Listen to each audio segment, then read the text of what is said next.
Good evening, everyone, and welcome to RFL. I'm Richard French. Well, tonight, we're going to spend the entire hour taking a look at the past 3 days in America, which has sadly been 72 hours of hate. Now, on Friday, the guy who sent mail bombs to Trump critics, assassination attempts, sent them to the Obamas, to the Clintons, Joe Biden, Joe Soros, CNN on more than one occasion, and others, all Democrats.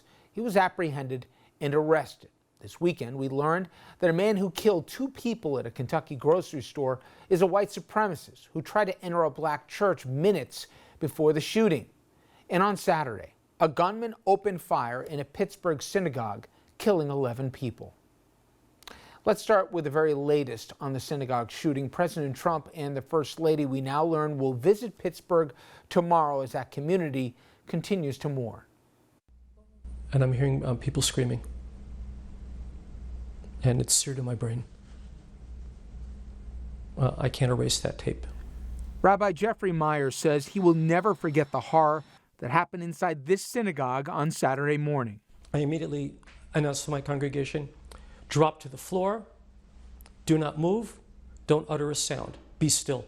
The gunman then opened fire on the congregation as they gathered for services. The FBI says the shooter hurled words of hate against Jews as he murdered them. Police say that man is 46-year-old Robert Bowers. He appeared before a federal judge today in a wheelchair to face charges that he killed 11 people, setting in motion plans for federal prosecutors to seek the death penalty. And rest assured, we have a team of prosecutors working hard to ensure that justice is done. This is where Bowers will now be held. His neighbors say they never suspected anything, but it is his online world that reveals a different story. Posts online like this one calling Jews the children of Satan on the fringe social media site Gab, which has become popular among white supremacists and other alt-right activists and white nationalists who believe mainstream sites like Facebook and Twitter censor their radical views. As authorities continue to investigate, Rabbi Meyer says he's now left planning funerals. I have a job to do. I have a congregation to tend. And I'm here. And I'm here for them. And that congregation is divided as to whether or not they want President Trump in Pittsburgh tomorrow. We'll talk about that later in the program. From Pittsburgh, we go to Florida, where the mail bomb suspect made his first court appearance today. That, as another suspicious package was discovered. This morning, another suspicious package intercepted. The same day, the South Florida man charged with sending explosive devices across the country made his first appearance in federal court. CNN reports a package was sent to its Atlanta offices. The alleged serial mail bomber, Cesar Sayoc, he was captured on surveillance cameras during his alleged campaign of terror. These images, obtained exclusively by ABC News. Sayoc, a door host at Ultra's Gentleman Club in West Palm Beach, Florida, greeting customers, flipping through papers Friday morning. Hours later, FBI agents arrested him at an AutoZone in Plantation, Florida. It almost seemed like he knew he was going to get caught soon.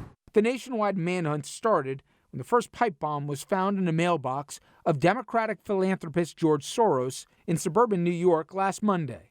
Over a week, 13 other packages were sent to high-profile Democrats, including former President Obama, Secretary Hillary Clinton, and Democratic fundraiser Tom Steyer, who reacted on CNN. I'm talking about a much broader, systematic attempt to disrespect the norms of democracy, and that creates an atmosphere where anything can bubble up and anything is bubbling up. Sayoc filled his social media pages with anti-Democrat messages and posted what appears to be videos of himself at Trump rallies. Law enforcement sources say investigators believe that Sayoc's white van, covered with political stickers, may have been his workshop for making IEDs. The FBI says it was a fingerprint on the device mailed to Congresswoman Maxine Waters that led agents to Sayoc, who has an extensive criminal history. I believe he's been mentally ill from the time I met him. Now we go to Louisville, Kentucky, where it was the scene of the fatal shootings at a grocery store, and now they're being investigated as a hate crime. The suspect, white, both victims African Americans, plus the shooter tried to enter a predominantly black church right before He went to Rogers. 2 people, they're dead. This is a tragedy. It appears it could have even been worse. And again, when a white person came upon the shootings and said, "What's going on?" he said, "You're safe. I only kill people of color."